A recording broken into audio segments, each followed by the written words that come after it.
मैनपुरी का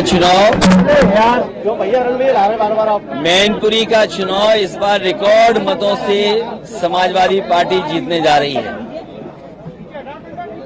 पहले भी चुनाव जब बाई इलेक्शन हुआ तो यहाँ की जनता ने एक एक वोट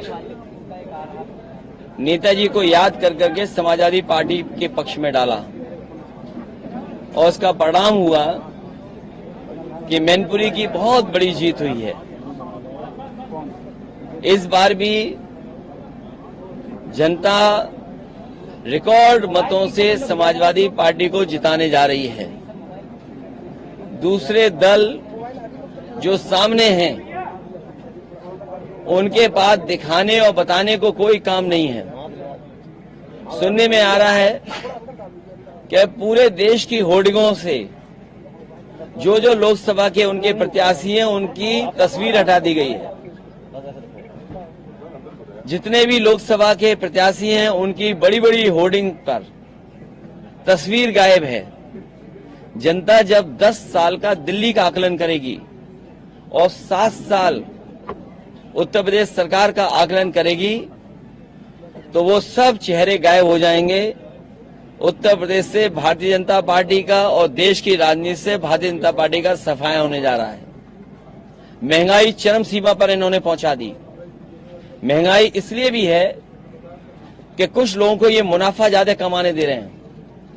मुनाफा कमाने से और जिस तरीके से भ्रष्टाचार हुआ है इलेक्टोरल बॉन्ड में, क्या कोई सोच सकता है कि इलेक्टोरल बॉन्ड के बहाने ईडी, सीबीआई, इनकम टैक्स को आगे कर करके चंदा वसूला गया हो?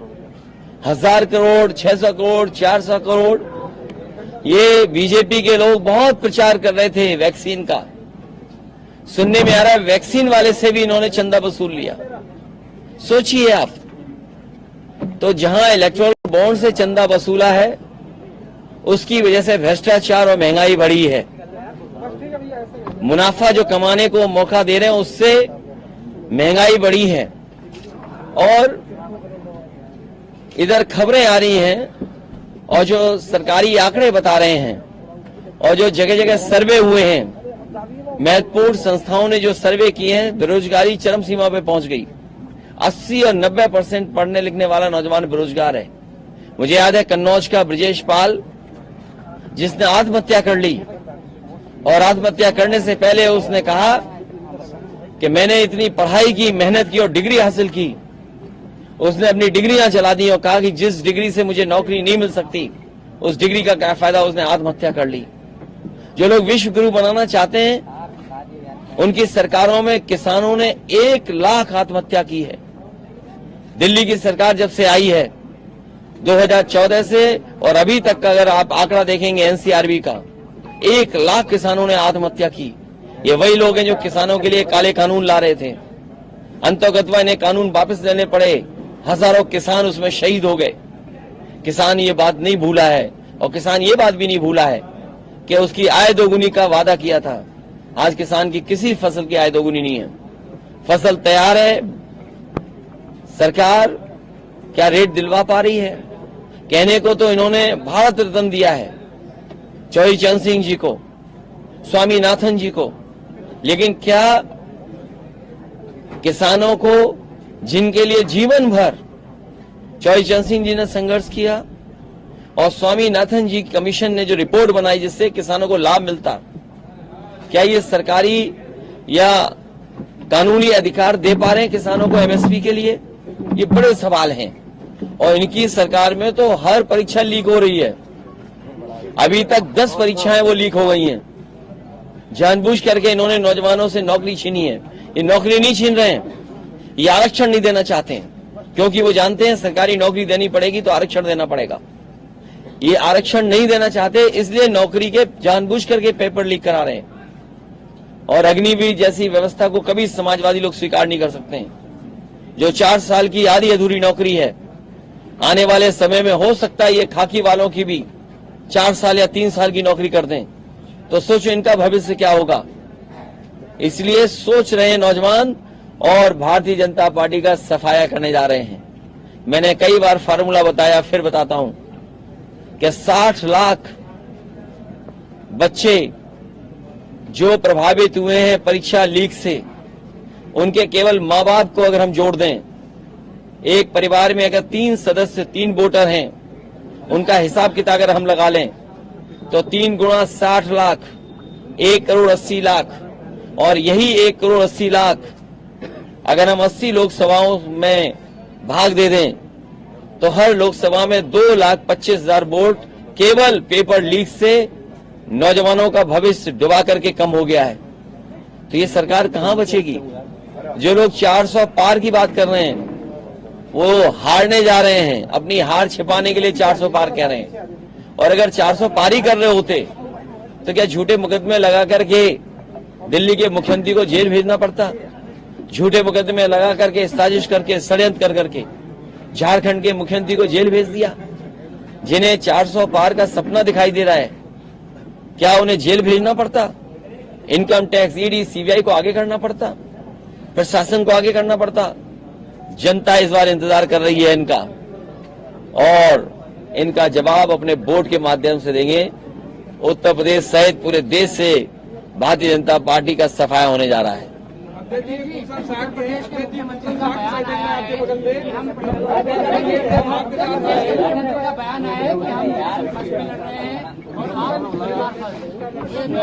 किसका है ये भारतीय जनता पार्टी के लोग, ये ताली थाली और घंटी बजाने वाले लोग, गारंटी की जो घंटी बजा रहे हैं, ये गारंटी नहीं है, ताली थाली वाली आवाज है ये जो गारंटी है। सोचो, जिनका हर बात झूठी हो और झूठे वादे किए हो जिन्होंने, और समय समय पर जनता को गुमराह करने के लिए बहुत सी संस्थाओं का सहारा लेना पड़ा हो, ये अमेरिका की नकल कर रहे हैं। नेशन फर्स्ट, ये अमेरिका का नारा है। हमारे मुख्यमंत्री जी कभी अमेरिका नहीं गए? अरे हमारे मुख्यमंत्री जी जो एटा में जो बिजली घर बना है उसका नाम नहीं ले पा रहे, वो नेशन फर्स्ट क्या लाएंगे?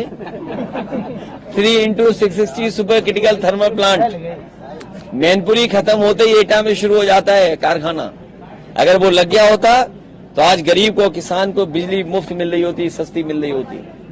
बताओ, बिजली का महंगा हो गया बिल। और नेशन फर्स्ट का नारा देने वाले, हमें खुशी है इस बात की समाजवादियों को। और मुझे याद है जिस समय मैं लैपटॉप बांटने जा रहा था, नेताजी से लेकर के समाजवादी पार्टी के लोग इस पक्ष में थे कि गरीब परिवारों को भी लैपटॉप मिले। समाजवादियों ने जो लैपटॉप बांटा था, आज मैं आपसे कहना चाहता हूं, आप गूगल कर लेना, अमेरिका के बहुत सारे सिटीज में, उनके स्टेट में आज लैपटॉप डिस्ट्रीब्यूशन चल रहा है। आज अमेरिका के कई स्टेट्स में, कई डिस्ट्रिक्ट में, सिटीज में लैपटॉप डिस्ट्रीब्यूशन हो रहा है। और लैपटॉप इसलिए बांटा जा रहा है कि वहां के गरीब बच्चे अफोर्ड नहीं कर सकते। अभी बिल गेट्स आए थे और प्रधानमंत्री जी का उनसे मुलाकात हुई तो डिजिटल डिवाइड पे बात कर रहे थे। याद कीजिए, डिजिटल डिवाइड पे बात हुई थी। और अभी बहुत से उद्योगपति और आ रहे हैं, वो भी डिजिटल डिवाइड पे बात करेंगे। अगर डिजिटल डिवाइड पर किसी ने काम किया तो समाजवादियों ने किया। ये नेशन फर्स्ट वाले केवल सड़कों से जानवर हटा दें, बस इनकी प्रायोरिटी हो कि सड़क पे जानवर न दिखाई दे। मैं इनका धन्यवाद देता हूं। ये नौजवान जुझारू काम करना चाहते थे, अपने समाज को जगा करके अपने साथ वोट ला करके लड़ना चाहते थे, लेकिन देखिए आप, बीजेपी का फोन आया होगा, बसपा ने टिकट बदल दी। प्रसाद यादव को टिकट मिली, वो बीजेपी के फोन से बसपा ने टिकट बदली है।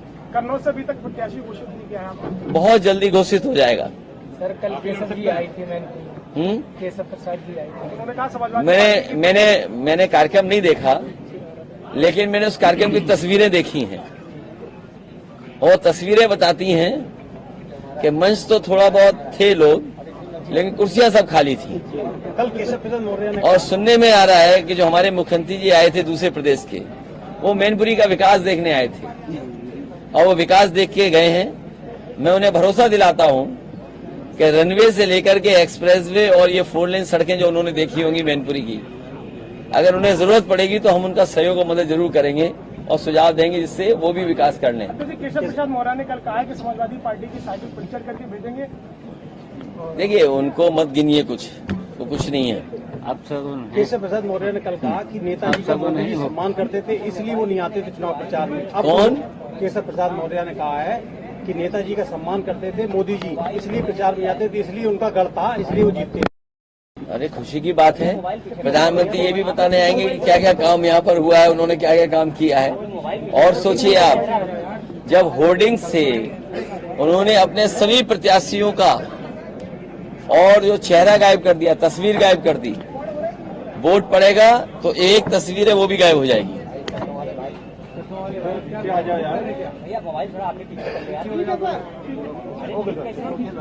मैं एक बार फिर प्रेस का धन्यवाद देता हूं और मैं मैनपुरी की जनता से का धन्यवाद देता हूं, आभार प्रकट करता हूं और मुझे पूरा भरोसा है कि इस बार रिकॉर्ड मतों से समाजवादी पार्टी जीतने जा रही है।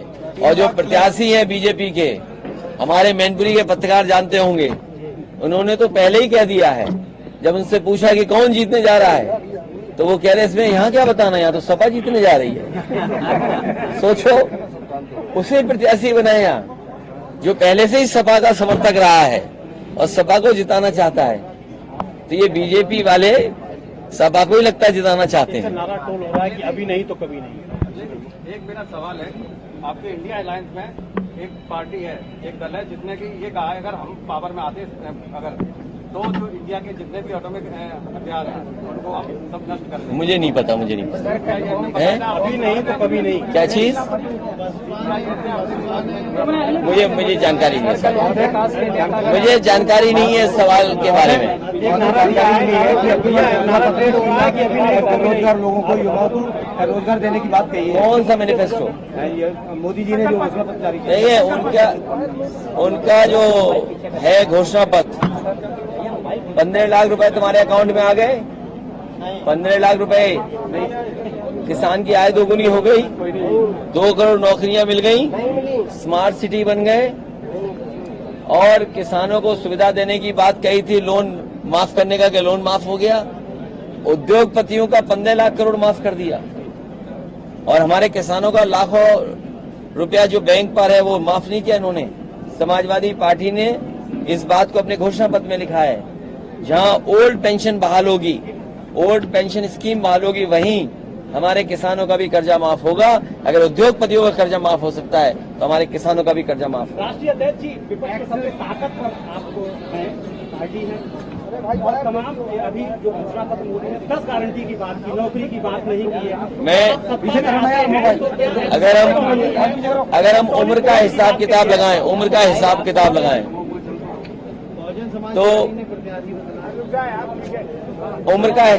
लगाएं तो 2014 में जुमला आया था,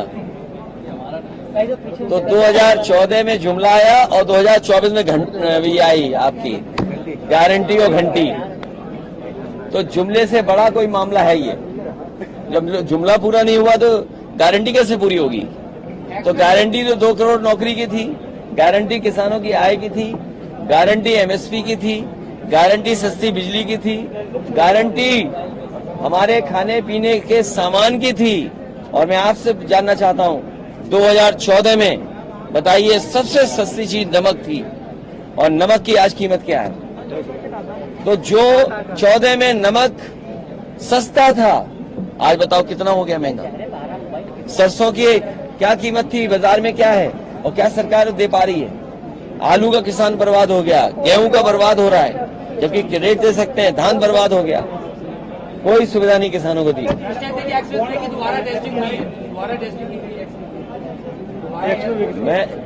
इन्होंने कोई दूसरा ऐसा एक्सप्रेस वे नहीं बनाया जहां पर कहीं हवाई जहाज उतर सकें। कम से कम समाजवादियों ने ऐसा तो कुछ काम किया है। और जिन सड़कों पे आप यहाँ चलते हो 4 लेन की, ये भी सब समाजवादियों की देन है। आप लड़ सकते हैं क्या? कन्या दे आप, आपकी इच्छा है।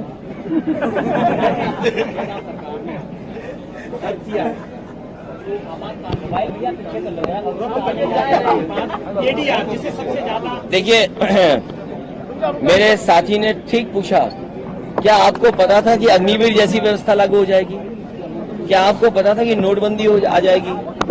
ऐसे बहुत सारे फैसले बीजेपी ने लिए हैं। और हमारा साथी ठीक कह रहा है एफसीआई को लेकर के,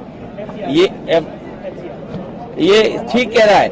इसी तरह भंडारण के लिए प्रधानमंत्री कह रहे थे कि भंडारण की हम इंतजाम कर रहे हैं, लेकिन सरकारी भंडारण नहीं करेंगे, ये प्राइवेट भंडारण करेंगे।